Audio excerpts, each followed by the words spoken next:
जय हिंद। स्वागत है आपका इस वीडियो में। इस वीडियो में हम मैथ के दो इम्पोर्टेंट क्वेश्चन को डिस्कस करने जा रहे हैं। तो आइए हम लोग शुरू करते हैं। पहला क्वेश्चन है आपका, अमित बाएं से चौथे स्थान पर तथा पुनीत दाएं से छठवें स्थान पर है तथा बीच में एक व्यक्ति पंक्ति में है।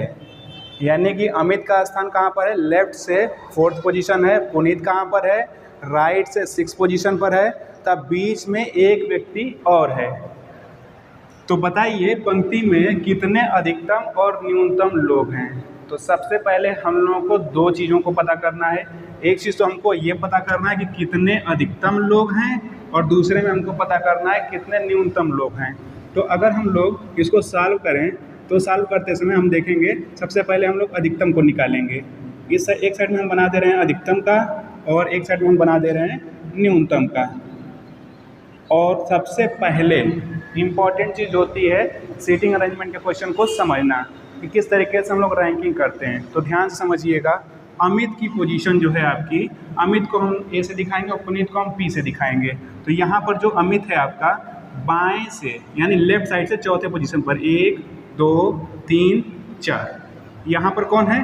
अमित है। ठीक है। अब क्या है, पुनीत जो है दाएं से छठवें स्थान पर है और बीच में एक इंसान और है। तो यहाँ पर हम बीच में एक इंसान को और बना दे रहे हैं। ये कोई मान लीजिए एम नाम का इंसान है। अब पुनीत क्या है? पुनीत दाएं से छठे स्थान पर यानी राइट साइड से छठवें स्थान पर। तो कर देते हैं, इधर से हम लोग काउंट कर लेते हैं, 1 2 3 4 5 6, यानी कि टोटल यही ना होगा। अमित लेफ्ट से आपका चौथे स्थान पर है और पुनीत जो है आपका राइट से छठवें स्थान पर है। तो इसके बाद बीच में एक इंसान और है।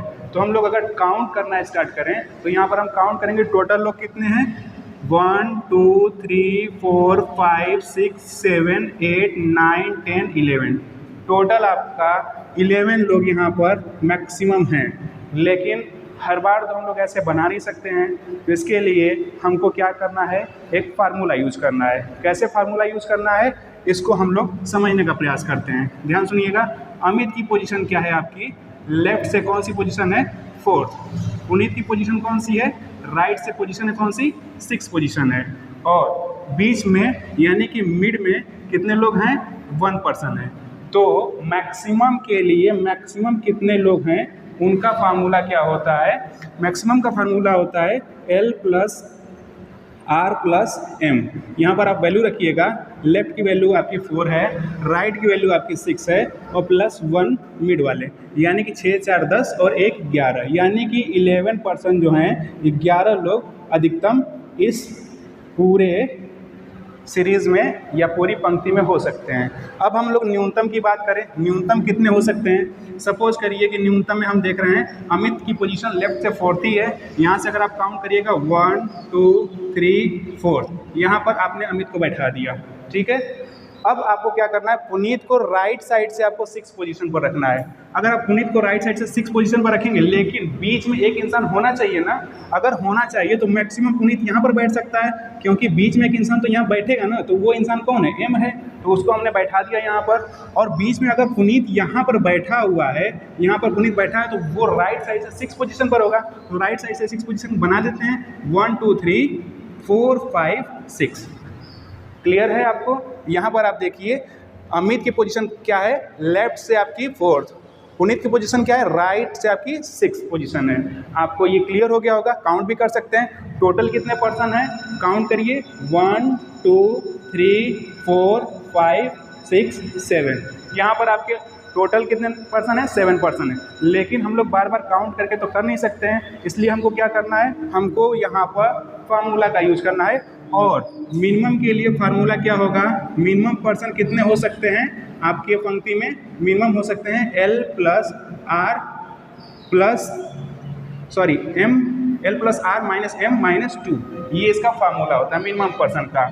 आप रखिए, लेफ्ट में कितने हैं आपके? 4, और प्लस राइट में कितने हैं? 6, माइनस यहाँ पर M कितना है? 1, और 2 आपकी वैल्यू है तो वो रखी जाएगी। यहाँ पर आप रख करके देखिएगा। 4 + 6 = 10 माइनस यहाँ पर हो जाएगा 3, और 10 - 3 करिएगा तो यहाँ पर हो जाएगा 7, यानी कि 7 लोग जो हैं आपके मिनिमम हो सकते हैं उस पंक्ति में और मैक्सिमम कितने हो सकते हैं, 11 लोग हो सकते हैं। उम्मीद करता हूँ कि पहला क्वेश्चन आपको आसानी के साथ समझ में आया होगा। आइए दूसरे क्वेश्चन को डिस्कस करने का प्रयास करते हैं। दूसरा क्वेश्चन है आपका 15 वस्तुओं का क्रय मूल्य 6 वस्तुओं के विक्रय मूल्य के बराबर है, तो बताइए लाभ हुआ या हानि, अगर हुआ तो कितना हुआ। तो आइए इस क्वेश्चन को हम लोग सॉल्व करते हैं। हमको करना क्या है, सबसे पहले यहाँ पर सॉल्यूशन लिख देना है। सॉल्यूशन को आपने नोट डाउन कर लिया। सॉल्यूशन लिखने के बाद आप बताएंगे, कंडीशन बनाएंगे, कितना है क्रय मूल्य। पहली चीज़, क्रय मूल्य को हम लोग बोलते हैं कास्ट प्राइस। कास्ट प्राइस को हम लोग दिखाते हैं सीपी से। सीपी होता है आपका कास्ट प्राइस होता है, और जो विक्रय मूल्य होता है वो हमारा क्या होता है, सेलिंग प्राइस होता है। सेलिंग प्राइस को हम लोग किससे दिखाते हैं, एसपी से दिखाते हैं। ये आपका सेलिंग प्राइस हो गया। अब इसको हम लोग क्या करते हैं, कह रहा है क्वेश्चन के अनुसार अकॉर्डिंग टू क्वेश्चन 15 वस्तुओं का क्रय मूल्य। चलिए हमने कर दिया 15 गुणित सीपी, 15 इंटू सीपी क्या है, 6 वस्तुओं के विक्रय मूल्य के बराबर है, यानी कि 6 इंटू एसपी के इक्वल है। तो लीजिए हम इक्वल कर देते हैं। तो कह रहा है कि बताइए लाभ हुआ या हानि, तो देख लेते हैं। चलिए आपने क्या करना है, सीपी अपान में एसपी करिए।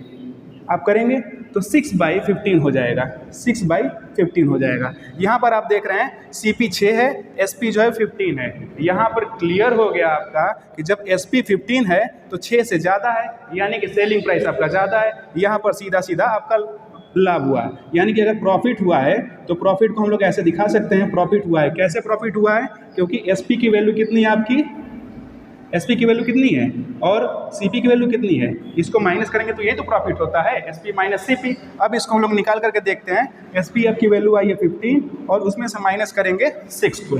यहाँ पर हमने 15 माइनस 6 किया तो यहाँ पर आएगी वैल्यू आपकी 9 वैल्यू का आपका प्रॉफिट हुआ है। क्लियर हुआ। अब 9 वैल्यू के प्रॉफिट को हम लोग क्या करते हैं, निकालेंगे कितना परसेंटेज में आया।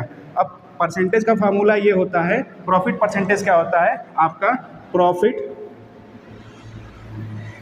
अपॉन में सीपी इंटू 100, ये आपका फार्मूला होता है। अब इसको रखिएगा, प्रॉफिट इंटू सीपी अपॉन में 100। प्रॉफिट आपका आया है 9 अपॉन में 6 इंटू 100। अब इसको आप कट कर लीजिए। कट करेंगे तो आपका 3 से कट करिए, 3 3 = 9, 3 2 = 6, 3/2 को हम लोग लिख सकते हैं 1.5। इसको हम लोग क्या लिख सकते हैं, 1.5 इंटू 100। 1.5 इंटू 100 करेंगे तो हमारा कितना बेनिफिट हुआ, 150%, यानी 150% का हमको लाभ हुआ है। ओके, उम्मीद करता हूँ आपको ये वैल्यू समझ में आई होगी, ये क्वेश्चन समझ में आया होगा। धन्यवाद।